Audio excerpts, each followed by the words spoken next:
It appears we have lost our sex appeal, Captain.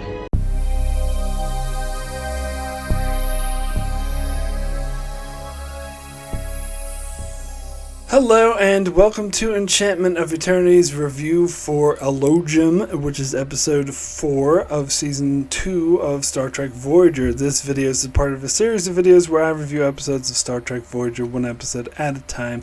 In this video I cover the Voyager episode Elogium. So Elogium is the episode in which Voyager encounter a bunch of funky space alien slugs, and they are mistaken for a potential mate, which causes problems draining the energy of the ship, and a rival mate is attacking the ship, putting the ship in danger. Meanwhile, the proximity to these weird aliens causes Kes to go through the Elogium early. The Elogium is the one and only time in an Ocampan's life where they can get pregnant. So she and Neelix debate whether or not they should have a child, and after a lot of due consideration, Neelix decides that they should, and then Kes does a complete 180 once Neelix said yes and changes their mind and doesn't go through it.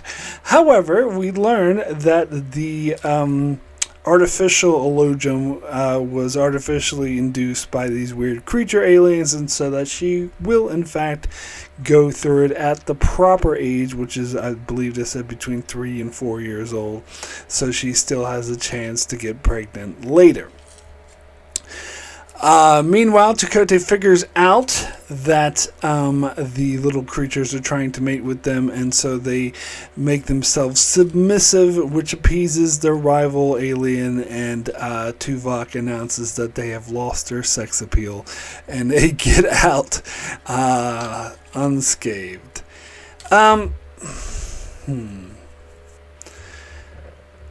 So I mentioned in my videos before how I liked the Neelix and Kes relationship, and they seem to get a lot of hate, like a lot of people like really put it down, and I defend it, and I stand by my defense of it, particularly looking at episodes like Jetrel,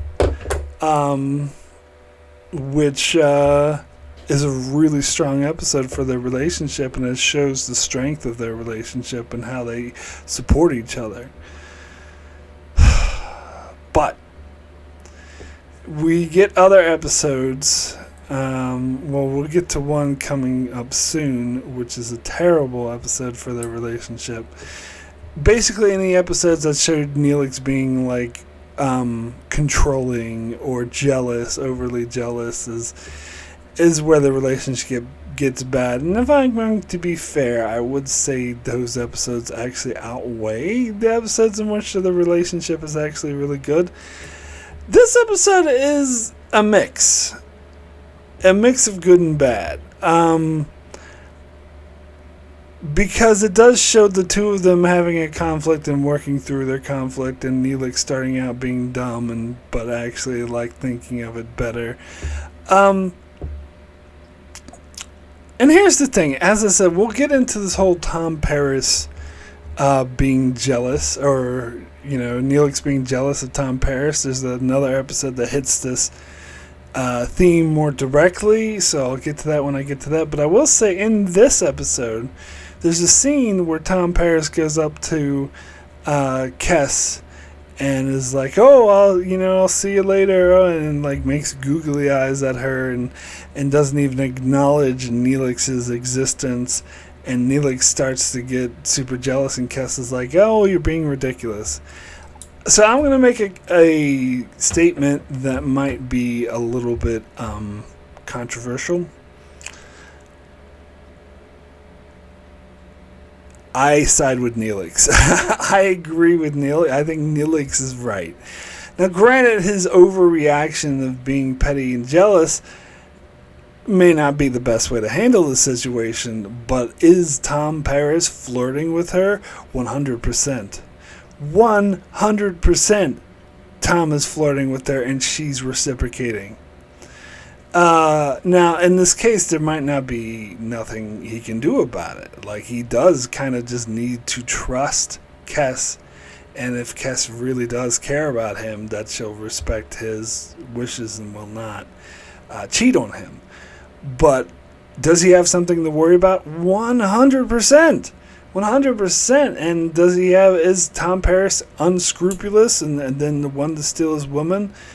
Well, we kind of actually, this bears out in the episode before and after. Now, granted, that's after Neelix and Kes broke up, but it's like once they break up, here's Tom Paris comes swooping in. Of course, they distracted him with the B'Elanna thing around the same time. But anyway, that's complicated. Point is, Neelix is actually right in this episode. He's every right to be jealous of Tom Paris, and Tom Paris is acting unscrupulously. He's acting, in a disrespectful manner. So, there's that. And, but anyway, once we get into the actual storyline with Kes,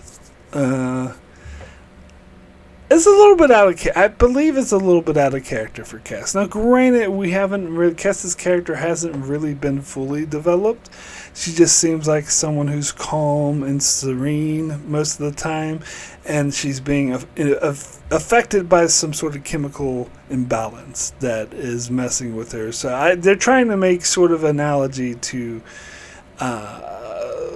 what pregnant women go through with their hormone changes, but it's different. So it's not a one-to-one analogy, but I see there's definitely doing similarities when Kes starts eating bugs and dirt. I don't like the scene when she starts eating bugs. I feel like they play the creepy music like there's supposed to be a big don don don, and I'm like, it's just silly. And plus, when they showed those bugs, I kind of knew that she was gonna eat them, because why else show them? And never liked the show Fear Factor. I will say that. Yeah, and then she starts eating dirt. She puts the dirt in with the mashed potatoes, and I don't know. It was just a bit silly. And that one scene where, Neelix gives her flowers, but then she's freaking out and starts eating anything, and Neelix is like, "You're going to sick bay," and carries her to sick bay, and she starts eating the flowers and freaking out and yelling. That was a bit silly. And what was even worse is when she put herself behind a force field and refused to talk to anyone. Janeway, of course, being the hero of the show, had to be the one that would get her to take the force field down. That whole thing was... They're just creating drama for the sense of creating drama. So, I don't know. But I did like the scenes with Neelix at first being like, "Oh, do we really want to have a kid right now?" And he's going off, "Well, give me time to think about it." And Kes was getting really agitated and irritated with him. It was like, "Of course we did. That's called being a parent."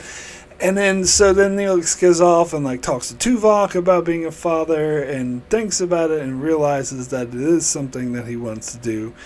And then as soon as he comes back and is like, "Yes, let's do it. Let's have a kid," Kes is like, "Are you sure?"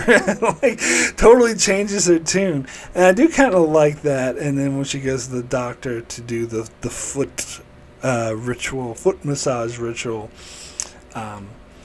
don't tell Samuel L. Jackson about it. No, actually, it's not Samuel L. Jackson. It's John Travolta was the one who was really against the foot massage. But anyway, don't tell him about it. But, and then during the foot massage, she completely changes her mind. You know what? This is not something I want to do. So again, I have mixed feelings about it. For one thing, I think it does show an interesting dynamic relationship, and it does show that she's still young and unsure of herself. So I do like that. But on the other hand, it's very melodramatic, and do I want to have a kid? Now you do, now I don't. It's realistic, but as a piece of fiction that I'm watching, it's not very interesting. It's just I don't know. It's just a bit silly, I suppose. And yeah, the whole thing about Kes that's actually good is that she did say, Neelix, I want you to be the father. She didn't go to Tom Paris, so at least you can trust her in that regard. In fact, when she says, I choose you, Neelix, he's like, oh, I'm honored. Like, his response should have been something like, well, yeah, like, if you don't choose me, like, something's seriously wrong. And I don't know. It's like, but to be fair to Neelix, that was the correct response to say that. But I don't know. I think it's wishy-washy of her to be like, "Oh, I changed my mind." I think it would have been better if they actually went to do it. Like when the doctor was like examining her, he'd be like, "Oh, the thingy went away. Your Elogium stopped because the ship moved away from those horny aliens." And yeah, I suppose the whole synopsis of this episode could be described as one of the most horny episodes of Voyager. Like, they encounter horny aliens that want to get it on with the ship, and that causes everyone else to get horny. Because it's not just Kes. Well, it starts before they meet the aliens, really. They have the scene where there's a couple making out in the turbolift, and Chakotay sees this, and he starts freaking out and goes to Janeway. It's like, well, we're going to have to deal with this. What if people start pairing off? And then we have to have a generational ship. I wish that they actually covered this more. I think that would have made sense. Now, you might say, well, there's Tom and B'Elanna. They did get married and have a kid. But this is one couple. Like, the way Chakotay was describing it is they were in a long-term journey and without any other options, that maybe I feel like they should have had a lot of other couples form in the unknown ensigns, the non-characters, and had more kids on the ship, and actually have like a group of kids, not just Naomi Wildman and the Borg kids who come on board later. That's like there should have been other couples and other people having kids. This should have been a thing, and this should have become more like a generational ship. Like, I think that would have been more interesting, but the writers were too chicken shit to do that, especially when Rick Berman took over.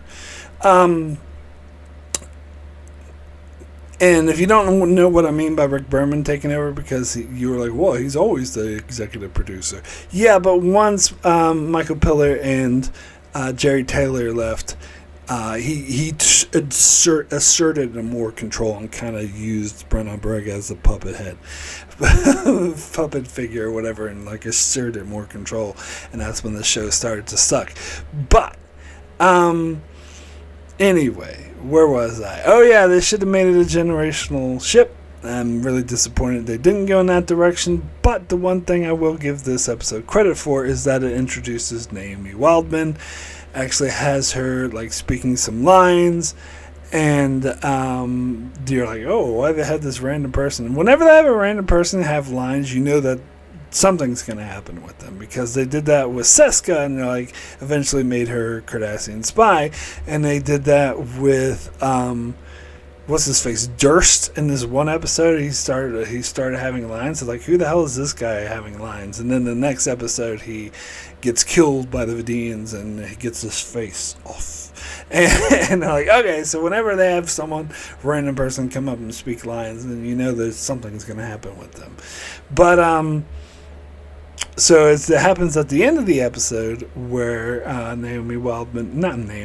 Samantha Wildman, I'm giving spoilers away, although I always do. Samantha Wildman goes in and says, I'm pregnant. It must have been a long, I know that her husband's like an alien, so it must be a long gestation, because isn't this like a year after Voyager got thrown in the Delta Quadrant? I guess they're trying to say maybe because season 1 was a shorter season, that is less than a year. And granted, this episode was made for season 1. It was meant to be in season 1, and they pushed it back to season 2, so I think they were trying to say that it hadn't been a full year yet. In fact, there's going to be, in showtime, probably several more months before she gives birth. So they're saying this is only 6 months after Voyager gets thrown in the Delta Quadrant? I don't know. I mean, maybe it would have made more sense if they actually aired it in season 1. But whatever. Whatever. None of that matters. What matters is that they actually followed up on this storyline. They could have very easily, and this is what they do in later seasons, smash the fuck out of that reset button. Here, let's see the reset button. Smash it! Well, it's a treat button. But anyway, they could have smashed the hell out of the reset button and not even pretended like this scene never happened, but they didn't. They had her show up again, actually showed her giving birth, and had how that affected the crew, and then they still could have set the reset button after that episode and be like, oh, that's just made her disappear like Joe Carey did. But no, they brought her back, and more importantly, they made her daughter, who grew up very fast, I guess because she's an alien, but they made her daughter a recurring character. So I love that continuity, that they actually followed through with this. Yeah, so that was cool, but I wish that they would have followed through in the whole thing about this being a generational ship. Also, you notice how they're kind of having Janeway and Chakotay are kind of making googly eyes at each other too, and how they will resolve this in the episode of Resolutions, which I actually loved. But apparently, I read somewhere that Kate McGrew was very much against putting Janeway and Chakotay as a couple.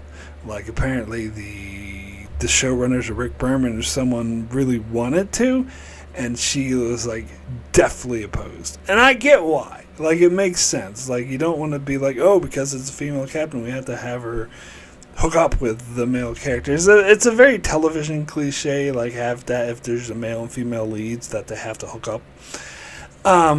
So I get it. I get why she was very opposed to it, but they actually made like their relationship make sense. But to be fair, I was really opposed to it at first until I actually saw what they did with the episode, and I'm like, no, this makes like tons of sense. But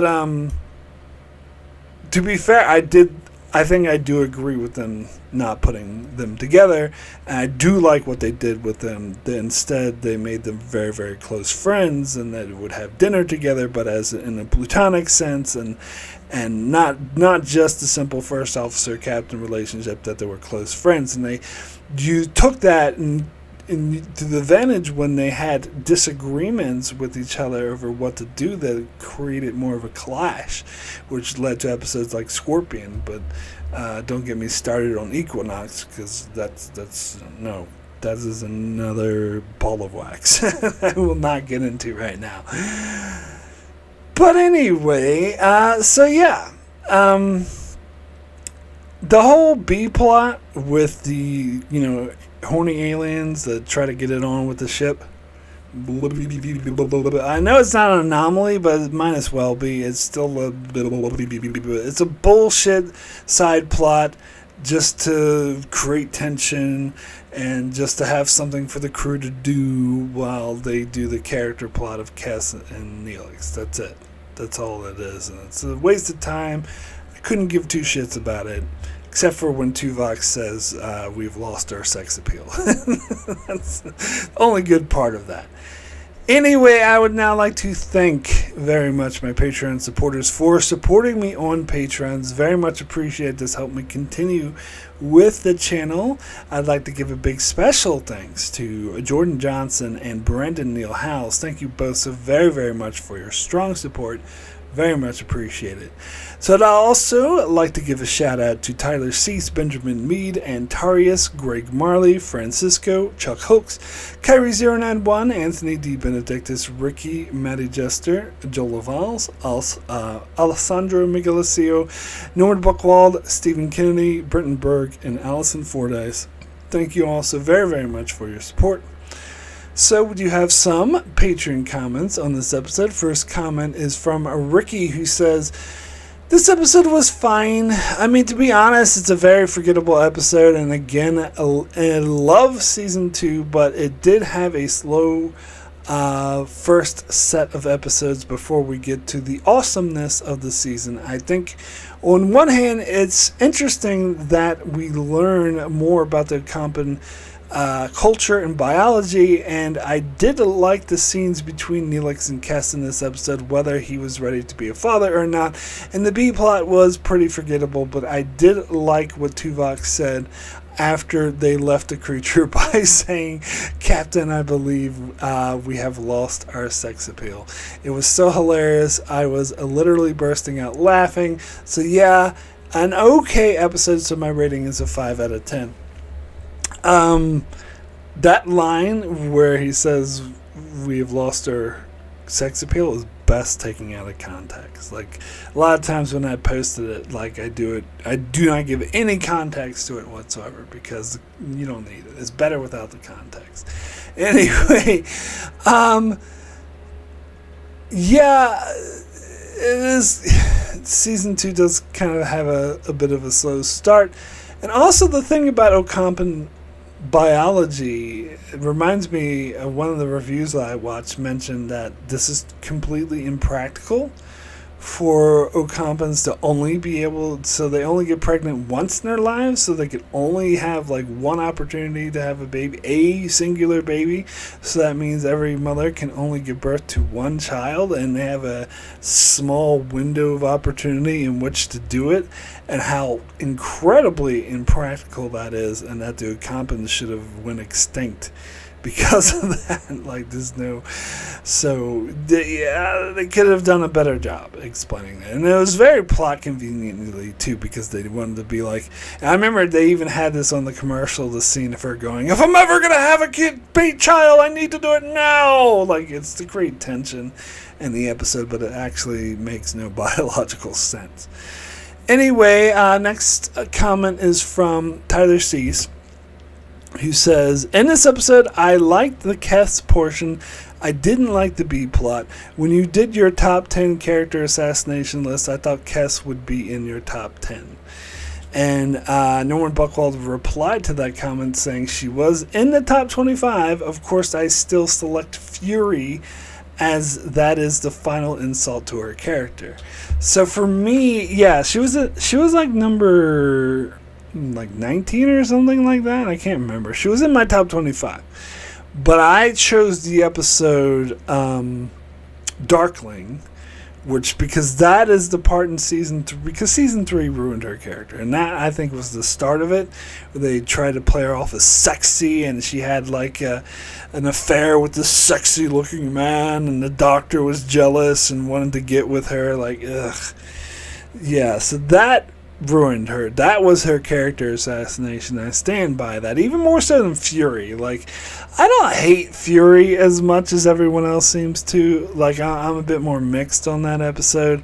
I think it was not the best way to bring that character back, but I don't think it was a complete character assassination. The way they assassinated her character in season 3, to the point where it made the most sense to write her off the show, because they just ruined her character.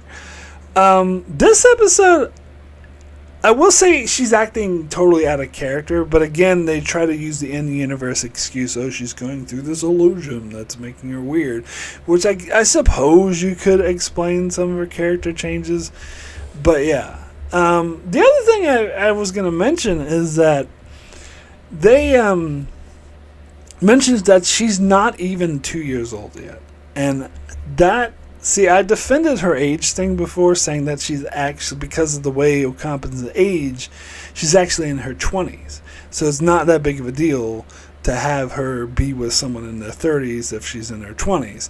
But to say, oh, I'm less than 2 years old, that, and plus to say that she didn't really, like, Janeway equated what she was going through with puberty, so they're saying that she hasn't gone through puberty yet. that makes it a really problematic. And granted, you could say it's not really puberty, that the biology of Ocampans is different, and you could say even though she's not 2 years old yet, still even taking Ocampan biology into account in the way they age, she could still be like 20 or whatever. I believe the actress was 20. Maybe 19 when they very first started, but I think by the time they filmed this episode, she was 20. So I take it that that's Kes's equivalent age is 20, or in her 20s. But to say she's under 2, yeah, it's just, why are you doing this? And you keep repeating she's too young, she's too young. Yeah, I defended the whole Neelix and Kes age difference because of the way Ocampan's age, but this episode's not helping me. It's like, yeah, I gotta try to push this episode aside. But anyway, next comment is from Stephen Kennedy, who says, another Voyager episode for feck's sake. Wake me up when you go back to Deep Space Nine. Comments. I may watch these episodes, or I may just watch The Wheel of Time instead. One day later, yet another boring episode. Kes eats crap. Neelix is being racist to a light bulb, and his unborn girl. I know people might not like that comment about the Doctor, but for now, that is what he is. However, he does become more than a hologram, and what can I teach a girl? Neelix should take a triple class understanding to be a parent. Jealousy and holograms for dummies. Samantha Wildman does the wild thing with the wild man on Deep Space Nine. Chakotay wants to open a what does that say? I'm sorry, I don't really know what that word is. For children that will be born on Voyager, yet another storyline this show will forget about. Yeah, that is unfortunate. So my rating is 3. Why did I ever like this show? When does season 2 become good out of 10? And as I pointed out to Stephen, replied to him saying that there's actually going to be 2 more Voyager episodes where I'm accepting comments before I get to Deep Space Nine. So yeah, it's a lot. Yeah, for some reason Voyager season 2 started airing like 2 months or 1 month before Deep Space Nine, but it's probably because they had those episodes from season 1 that they carried over that let them start early. But anyway, you bring up a good point about the scene with the Doctor and Neelix. I forgot to mention that, when Neelix is like being an absolute controlling dick and being like, oh, you don't know what you're doing. Oh, have you done this and done that? And Neelix like kicks him out. I am 100% on, not Neelix, the Doctor. The Doctor kicks Neelix out. And I'm 100% on the Doctor's side, of course. Like, Neelix was being a fucking moron. And this is one of the scenes where they're making... I don't like how they're writing for Neelix. They make him be too overbearing and too jealous. And this is why people don't like him. But yeah, I think... As I said, I think the writing for Neelix is very hit or miss. That scene was definitely a huge miss. And also the fact that he went to Janeway now. Oh, that fucking light bulb, who's not even a person, that thing, artificial man, kicked me out of sickbay. And I love how Janeway kind of just placated him, but kind of ignored him. Like, that was good captaining by her. Anyway, finally, Kyrie091, you're a bit late. Usually the first comment. Anyway, next comment's from Kyrie091, who says, Elogium, more like please, ho-hum. I'll be honest, this is one that I don't remember at all. Mark, in moments like this, it's your job to tell me if I like this episode or if I consider it to be pure booty crap. Let me know. Well, I think when you watch this episode, you say, great, this sucks. That is, yeah. You love this episode because it's about a hologram. Anyway, reminds you of Vic Fontaine. Anyway, next comment is from Norman Buchwald, who says, Elogium demonstrates the problems of the showrunners who did not fully think things through. Somehow, a species that has only a 9-year lifespan, never mind those with Suspiria, they are unknown and likely not even thought of at this point, can only have one child, not a litter, once in their lifetime when they hit the Elogium. This species would fall into extinction rather quickly, and certainly the caretaker would know that, so never mind why the caretaker wouldn't take in a deadly Cardassian super missile, let alone the Equinox, and the logics of that. The caretaker was supervising a race that was on its way to extinction. As for the rest of the story, talk about a stale TNG rehash with the anomaly of the week. As nice as it was to talk about the need for reproduction, and with the exception of Naomi and B'Elanna's child, or the Borg kids, never remember again, oh wait, the Silver Blood people apparently were reproducing. This is totally forgotten with a reset button, self-contained driven Berman. With Kes so anxious to eat dirt, I almost wondered if Voyager was going to follow a Masonic motif like some well-established literary novels. Nope, it wasn't even close to literary nature. I will give it 2 lost sex appeals out of 10. Wow, 2. That's very negative on it.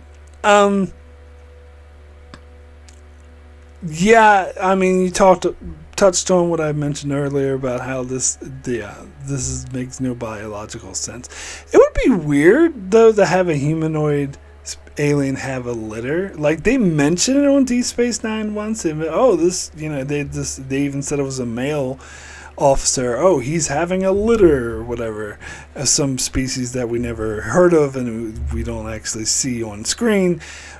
But I think it would be weird to actually have that on screen. But it would make sense. I think, for me personally, I think the whole thing, Elogium only occurs once. That's the problem. You could say that it occurs several times. They just did it to create tension. They did it for plot convenience. And yeah, it doesn't actually make sense. And I suppose if they said it was a litter, that would fix the problem. Just so they could have their cake and eat it too. They could be like, and that would like change things for Neelix, because Neelix is like, oh, we're going to have a boy or a girl. But what are the possibility that they could have both? They have a whole bunch of kids. And that would sort of change the dynamic for Neelix, and maybe that would have been the right fix, so they could have still kept their stakes, but the way they did it, yeah, it was dumb. Yeah, as I said, the whole thing, yeah, the self-contained reset button Berman. Good nickname for him. Anyway, next comment is from Brandon Neilhouse, who says, the episode where a bunch of space sperm causes Kes to go into puberty way too early, and for some reason this only occurs once in a lifetime, same as it ever was. Give birth to one child, and for reasons that totally escape me, the only other members of the crew she can mate with is Neelix, which makes being childless seem a preferable option. There goes the gone poo, or the gene. Sorry, there goes the gene pool. So I interrupt for a second. That Neelix wasn't the only option. Like, she could have chose any male on the ship, apparently, because Neelix isn't even her species, so apparently interspecies mating is perfectly fine with Ocampan. I wish they would have at least called that out. But she chose Neelix. Like, she could have got it on with Tom Paris, but imagine the drama that would have caused, the shit show that would have been. It would have been Jerry Springer style thing. So anyway, back to the comment. It really annoys the fuck out of me that Star Trek is so cavalier about interspecies mating, likelihood of offspring. Let's bonk and have a child seems to be the order of the day. No questions about the possibility of conception or the ability to carry a child to term. As a person who was the third child conceived by my parents, but the first child to not be a miscarriage, I have vested interest in this. The topic is never taken seriously. Neelix is a jealous prick, as usual, and a sexist prick as well. But I don't have anything to teach daughter. Again, to be fair to Neelix, he does change his mind about that and actually wants a daughter, so he kind of overcomes his sexism in this episode, if we're being fair. But anyway, and when Kes gets the yellow goo on her hands, I wondered if she was going to turn into, does that say Shelby? I don't know. Or is that Shalab? I'm not sure if I get that reference. Shelob. Oh, Shelob from Lord of the Rings. Okay, I gotcha. My biggest question remains. If Kes is a child, why in the 9 billion names of God does she have such prominent breasts? Because she's not a child. She's in her 20s. That's what I keep trying to tell people. But anyway, because Ocampan biology is different. Anyway, 2 bug-eyed, dirt-eating Ocampan females wanting a foot massage out of 10. See how I suffer for you, Mark. There's another 2 out of 10. Yeah, it's a very, very lowly opinions of this episode.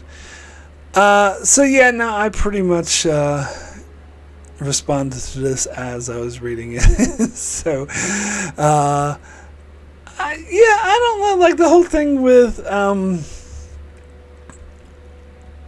Neelix being annoying, like, I don't know. I think they did kind of save it towards the end, as I said, with him actually being like, I want to have a child and I hope it's a girl. Like, it showed him that. And that felt kind of actually relatable and natural, that he's, when he's hit with something shocking, it's like, we need to have a child now. That it's like, whoa, that you're first, like, especially if it comes out of nowhere, you're like, you're kind of resistant to it at first, but you need time to digest it and think about it. And having that talk with Tuvok was nice. So I actually kind of like that. I actually didn't like how Kes, to me, she ended up being the sort of villain of the story for, like, wimping out and being like, no, screw it, I don't want to have a child. After, she was hypocritical of her because she was giving Neelix shit. Oh, why don't you want to be a dad? Yes, that's called being a parent. And, like, being very adversarial to him, his doubts, and not understanding to his doubts. But when he came back and said, yes, let's do it, she was like, maybe not. Like, it made her going to doubt. I don't know. I actually think less favorably of her, if I'm being honest, in that situation for wimping out. But it is hypocritical of her, I think. But anyway, thank you, patrons, so much for your comments. So my rating for Elogium out of 10 is going to be, I don't know. I'll give it a 4. Poor. I was this close to giving it a 5 because I do kind of like some of the interactions between Neelix and Kes. I'm certainly not as negative as a couple of my patron comments who gave it a 2. I do think it's better than that because I do like the interactions between Neelix and Kes. But again, I'm kind of mixed because sometimes it's annoying. Like that scene with Neelix being a dick to the doctor was incredibly annoying, and I think that's Neelix being written poorly. And a lot of the shit that they're saying for Kes about I don't know, it wasn't the best episode for their relationship, and most of the episode was just about, like, I don't know, I had that sort of childbearing horniness theme, especially with, Chakotay catching two people in the Turbolift making out, and then the aliens trying to get with Voyager. Like, I don't know. It was just the whole theme of it just kind of didn't work for me. And also, I think the main reason why I decided to go down from a 5 to a 4 is because of the B plot, which was really the only good thing about it was Tuvok saying that they lost their sex appeal. That, Captain, we have lost our sex appeal. It's the only good thing about that B plot. And the A plot was very hit or miss, very iffy as well. So 4 out of 10 from me for this episode. So that is it for my review of Elogium. If you enjoyed this video, please be sure to leave a like, leave a comment, subscribe, all those sorts of YouTube thingy-majoggers to help elevate my channel so the algorithm will actually pick it up more. And if you really want to support the channel, you could possibly do so by supporting me on Patreon. There'll be a link to that in that there description below. I have different rewards for different tiers, such as leaving comments that I'll read in the videos, a patron-only series of videos that I do where I revisit my reviews, and pre-releases, stuff like that you can check out if you're so inclined to do so. So, let's see what's coming up next on this old channel here. So Saturday I'll be doing a patron requested video, top 10 worst child actors in Star Trek. Monday, back to it with Voyager with another review for Non Sequitur. I always wanted to say it the way that Nomad said it in the episode The Changeling from the original series, where he goes around going, non sequitur! But anyway. And then on Thursday, I'll be over on Patreon for one of those patron-exclusive videos just for my Patreon supporters, where I'll be revisiting my review for The Way of the Warrior. Finally getting the D Space Nine, but only for my Patreon supporters. So that's what's coming up on my channel. Be sure to check it out as I continue to cover D Space Nine and Voyager and many other videos and many other Star Trek videos and many other shows as well. So be sure to subscribe so you can keep up with all of that. And thanks a lot for watching.